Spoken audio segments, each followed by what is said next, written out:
Hey everyone, welcome back to the channel, and if you're new here, I'm really glad you're spending a few minutes with me today. This is a space where we talk about real stories that stay with us, stories that challenge us, and stories that remind us what resilience truly looks like.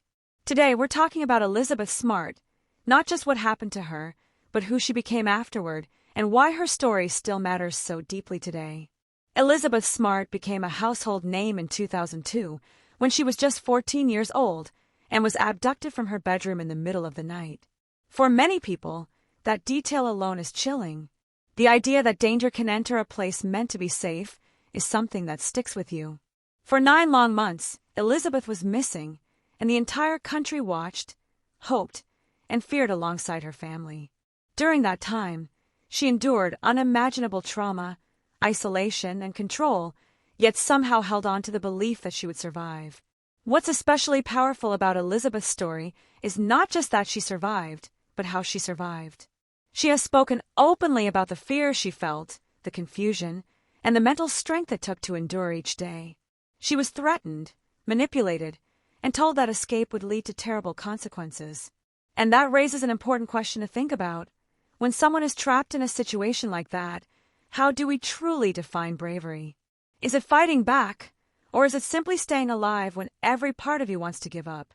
When Elizabeth was finally found and rescued, it was a moment of relief and celebration. But that rescue wasn't the end of the story. It was the beginning of a completely different kind of journey. Coming home didn't instantly erase what she had been through. Healing didn't happen overnight. In fact, Elizabeth has shared that returning to normal life was confusing, overwhelming, and emotionally painful in ways people often don't talk about. It makes you wonder how many survivors feel pressure to be okay, simply because they're no longer in danger. One of the most striking things about Elizabeth is her honesty about trauma. She doesn't pretend that strength means being unaffected.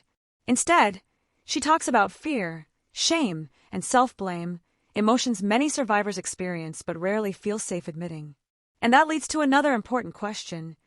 How often do we misunderstand what recovery really looks like? Is healing about forgetting the past, or learning how to live alongside it without letting it control your future? As Elizabeth grew older, she made a choice that not everyone would be brave enough to make.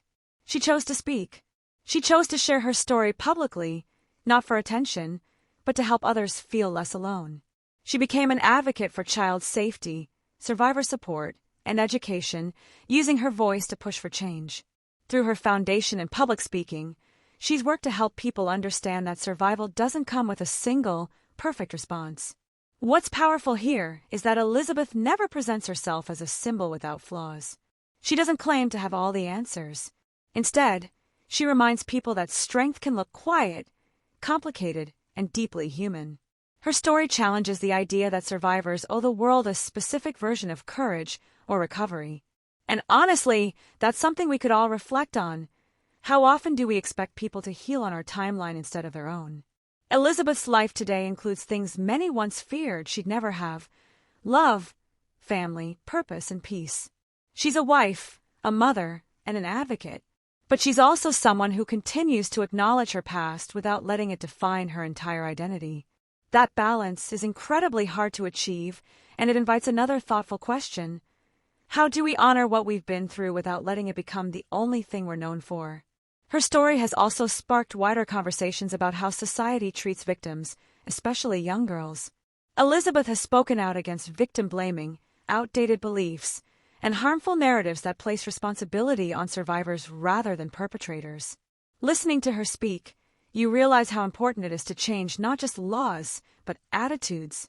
Safety isn't just about prevention, it's about compassion, understanding, and support when something does go wrong. What makes Elizabeth Smart's story so enduring is that it's not just about tragedy. It's about transformation. It's about choosing to reclaim your voice when it was once taken from you. It's about turning pain into purpose without pretending the pain never existed. And it asks all of us to think more deeply about how we respond to stories of survival. Do we listen? Do we learn? Do we support? So I'll leave you with this question. When you hear Elizabeth Smart's story, what resonates most with you? Is it her strength as a teenager, her honesty as an adult, or her commitment to helping others heal? Take a moment to think about that, and feel free to share your thoughts in the comments. This is a conversation worth having. If you found this video meaningful, please take a second to like it. It really helps the channel reach more people. Share it with someone who might need to hear a story of resilience and hope.